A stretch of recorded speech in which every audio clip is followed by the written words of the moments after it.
Hi everyone, welcome to today's lesson. This is going to be the first in a new series looking at portrait drawing in charcoal. So there was a previous set that focused on pencil portrait drawing, and this is a bit of an extension, so similar sorts of processes, but we'll be working in charcoal rather than graphite.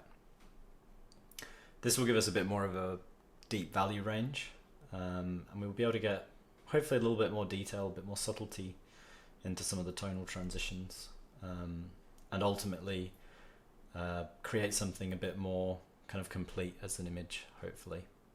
So to begin with, we're going to be taping up our paper,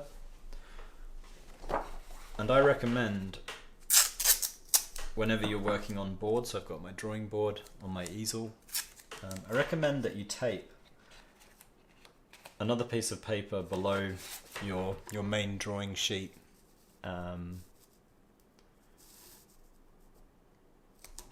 because it pads out the surface a little bit. If you're working directly onto the wood, it can be a bit hard, and you sometimes get the grain sort of show through as you press hard into the paper.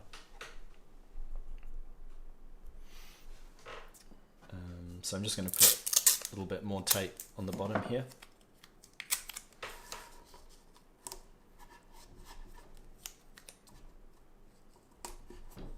So we've got one layer down, just using some framing tape, but you can use pretty much any tape that will hold the paper. Masking tape's another common choice. So this sheet just goes directly over the one below.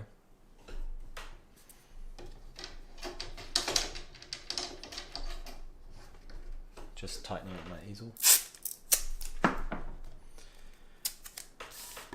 Take these bits down.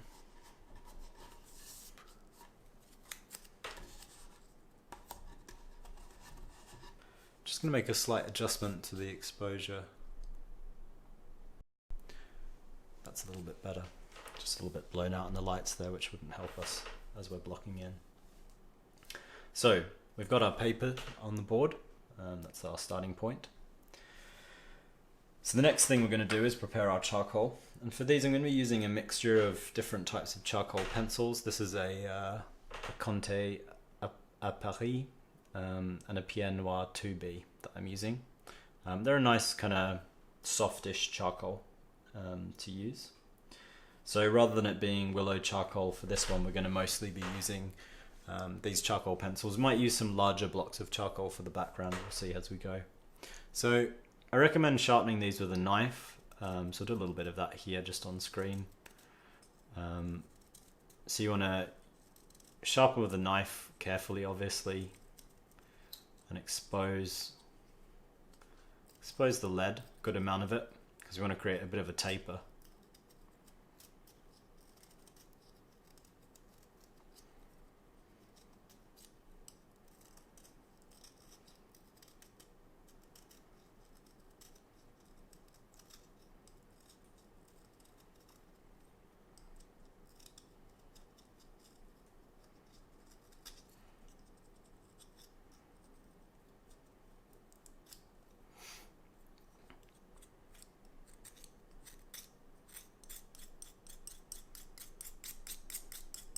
So once you've got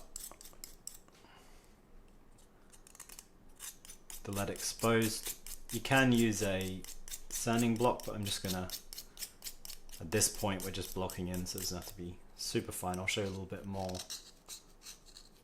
kind of fine sharpening in future videos. I'm just using the blade at this point just to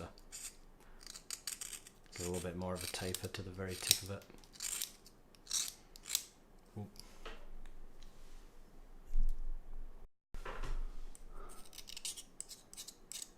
We're nearly there with that. You can see it's got a reasonable point to work with.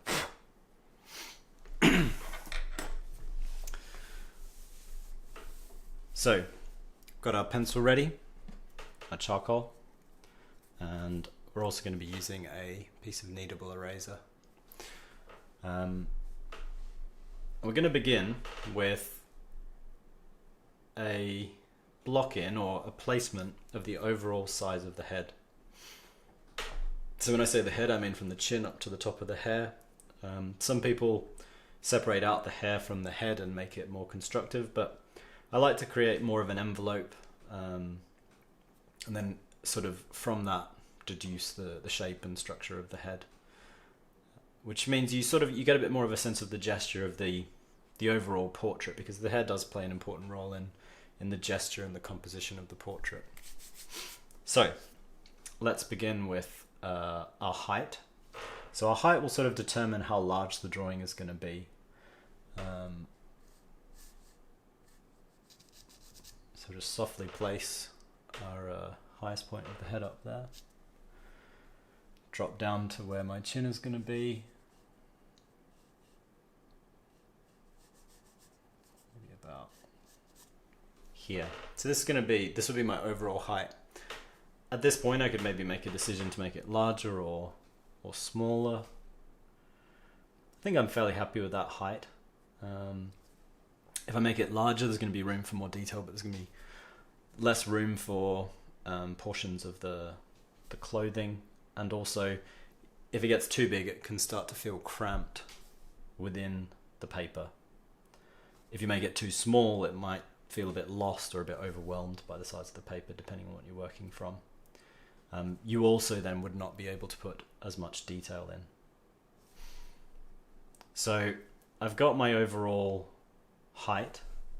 Now the next thing to do is determine the width of the head. So I'm just taking a measurement versus the height. So for me, sometimes it can be square. It's not quite square. It's maybe 1/5. So you want to sort of figure out how much smaller is the width versus the height. So my width is maybe kind of like 4/5 of the height, something like that. So maybe about that. So a full pencil plus that would be my, so that plus a full pencil. It's about there.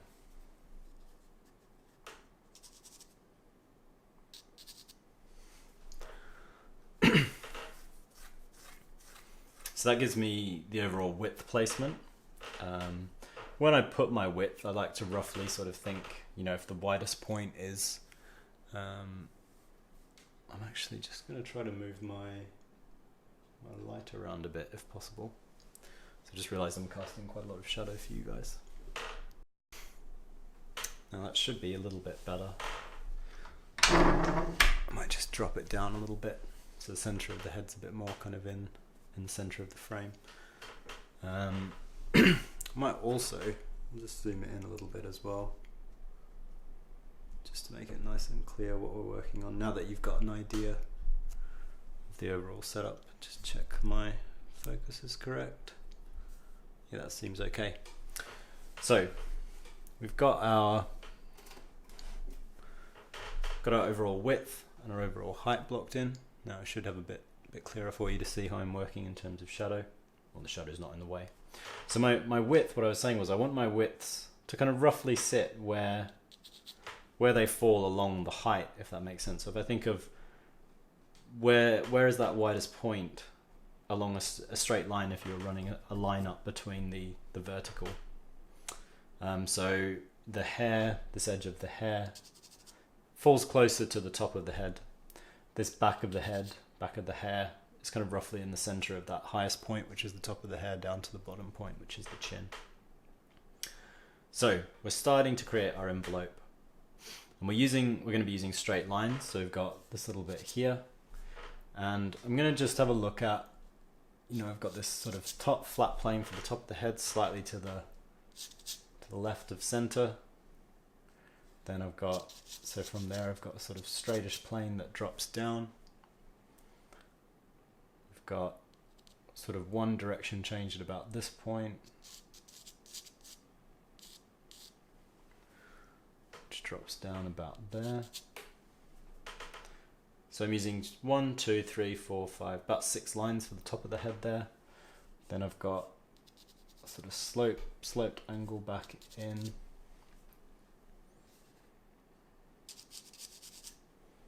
Got the side of the head. The chin drops down. About there is the shoulder.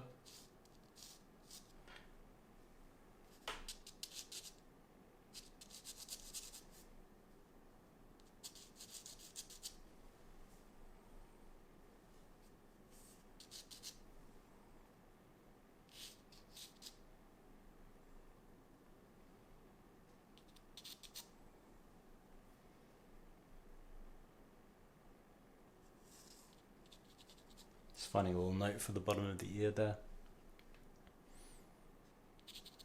Might take you a little bit longer to do this stage, but essentially this is what we're doing. So we're just looking for the overall outside shape.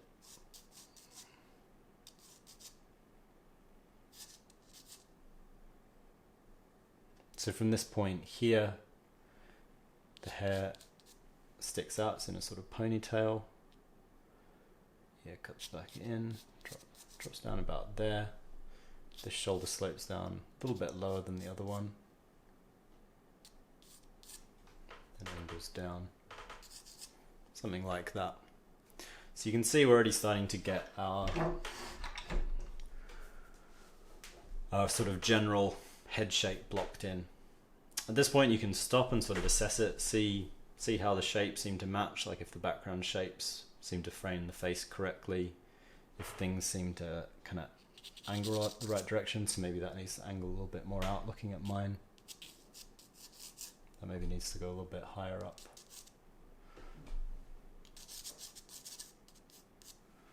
Something like that. You can be so I'm being light and fuzzy, I'm working light and fuzzy, holding the pencil at an angle, working lightly. But that's not too bad, not too disappointed with that as an initial block in. So now that we've got our envelope on the way, the next thing I want to do is find the shape of the hair and some landmarks just across the face, and also the center line. So we're going to sort of start just generally finding all the major landmarks across the portrait. So I'm going to start to think about how low do I need to sort of drop this hairline.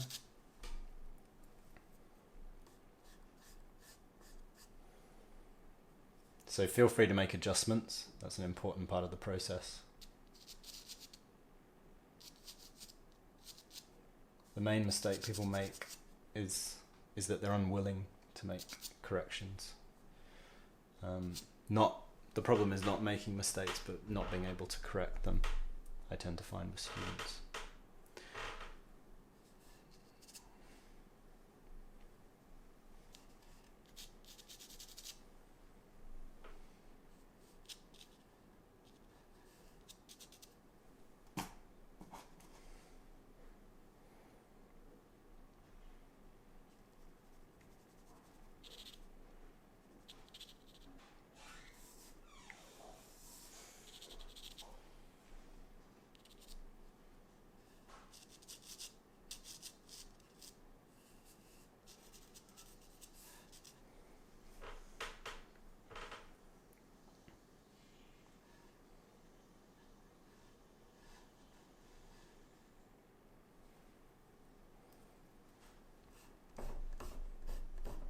So I may have brought the edge of that hair in a little bit too far.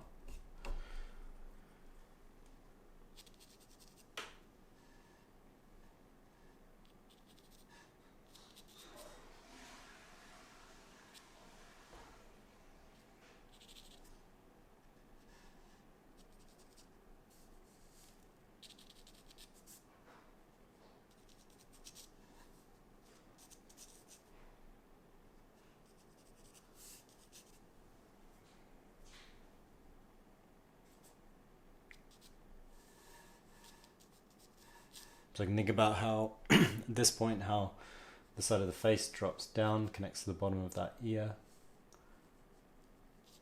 little bit of a note for where that jaw is, but we're not too worried about that detail just yet. I then want to think about edge of the neck, how far that drops down, whether it drops down as low as the chin. It doesn't quite. The hair kind of angles back from there.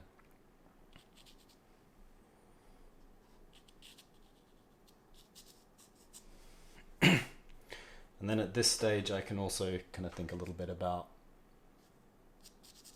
the clothing.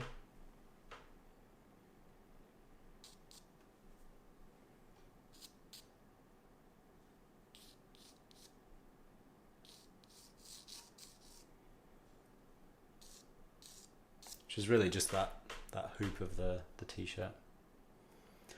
Don't have to worry too much about the details in the face.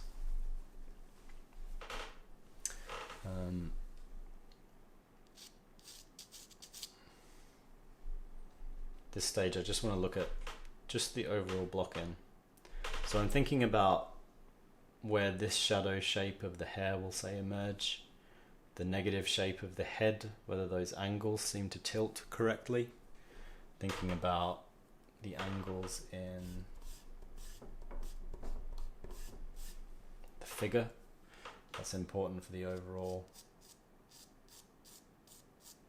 feel of the piece.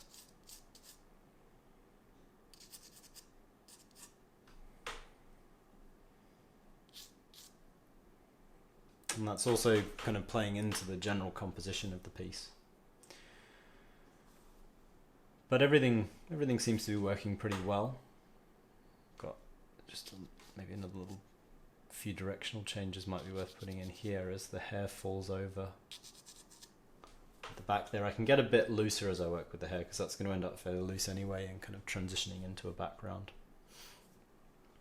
But I can look at this shape here, the shape of the neck, how that fits within the overall dark shape, whether that dark shape looks like it's correct. We're looking at lots of different shapes and how they connect. So we start with that initial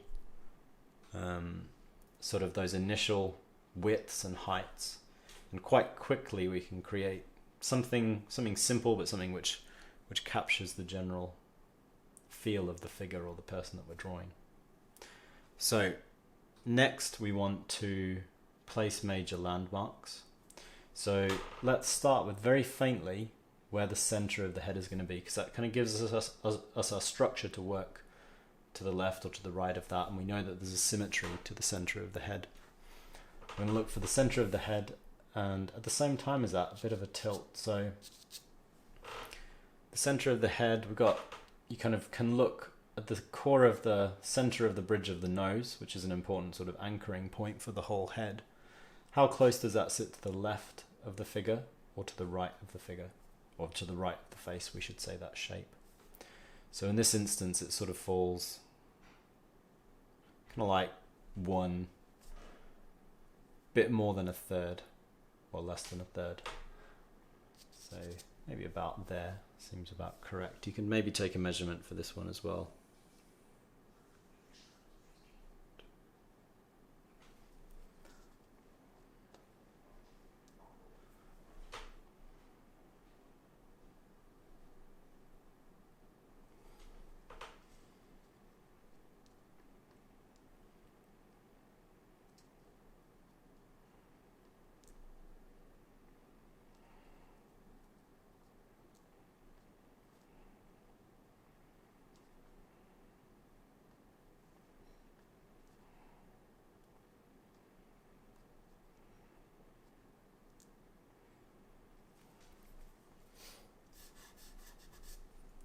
Maybe just need to move that ever so slightly over. And I also want to think about the tilt. So there's this ever so slight tilt of the head to the left. So it's not a straight up and down central line. It can also be a bit suggestive of that kind of slight curve to the face as well.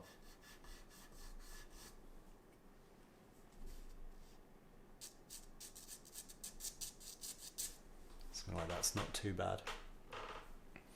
So, along with that, we now want to create some more landmarks. And the first one will be the center line of the eyes we want to place. And we can use the ear for that, can be useful. So the center line of the eyes falls just under that ear, probably about there maybe. And we want to keep that tilt going.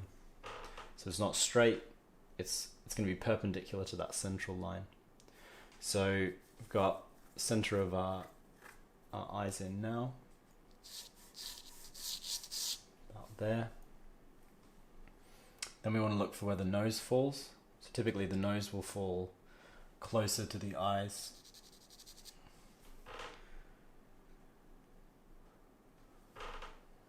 Then to the chin.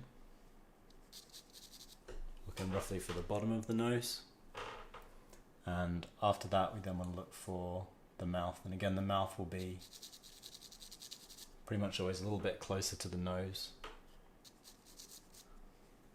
than to the chin.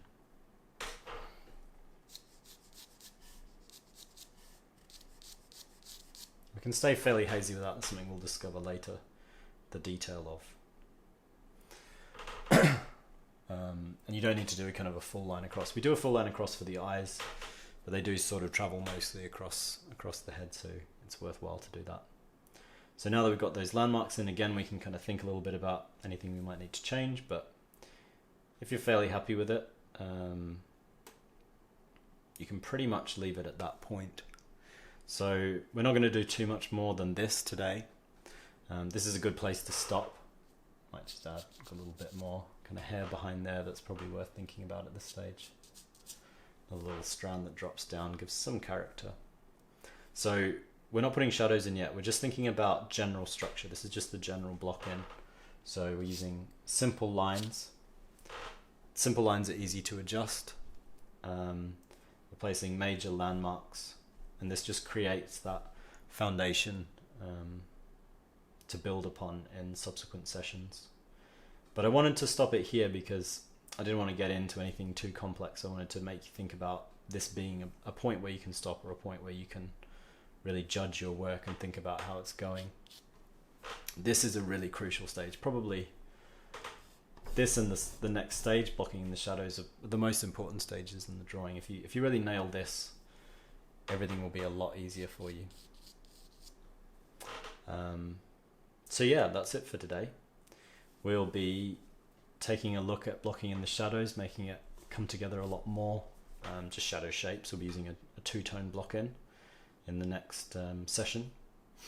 And then from there we'll be starting to develop the darks and then render the lights and then add detail. So it's going to be a fairly long series of sessions, but I really want to get into the full process, everything that you need to do as you're creating this type of drawing. But that's it. So I'll see you guys at the next session. As always, you can follow us here on YouTube, and you can also click the link through to OCAD's course page to sign up to OCAD Studio, where you can get tuition from myself and a bunch of other tutors for any of the work that you do from these series of tutorials. But yeah, that's it, and I'll see you guys soon.